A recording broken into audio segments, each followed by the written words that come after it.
Ayan, tapos na po kami magtali. Hindi ko po na-video kanina yung kung paano magtali. So, dito na lang po. Kami po ay magtatanim na. Ikakarga na po ang mga seeds kung saan ito po ay tatanim na doon sa bakanting block. Ayan, sinamahan po namin sabi kasi wala po siyang kasama. Kaya, sumama kami sa kanya. Ayan. So, ito po yung seeds kung saan ay ang aming hanap buhay dito sa isla ng Idopoy. Napakalungkot lang kasi mas bumaba na po yung price niya ngayon.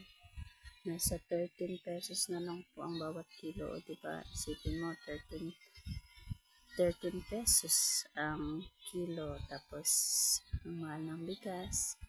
So, parang hindi na namin kakayanin mabuhay pa nito, diba? Ayan po, astig, ang bagong discovery ng kalo. Dahil sa sobrang init po talaga sa bilad itong seaweeds. O, para-paraan na lang po yan. Diba? Ang galing. Yan. Sila po ay nag-harvest. Mga bata ay naliligo. Yan. Ang hanap buhay po kasi dito sa isla namin ay pagtatanim ng tambalang na seeds. Kaso ngayon, nung iba, yung mga buyer ay stop buying na po sila.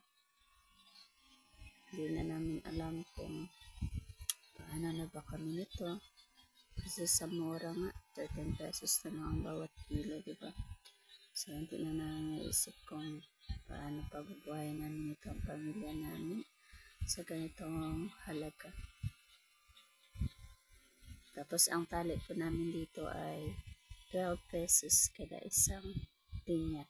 So, ang natalian po namin ay 35 lines. So, ready na po kami magtanim. Diba? Sama-sama kami dito sa Lawate Cheer. Ayan. Ready na ang lahat.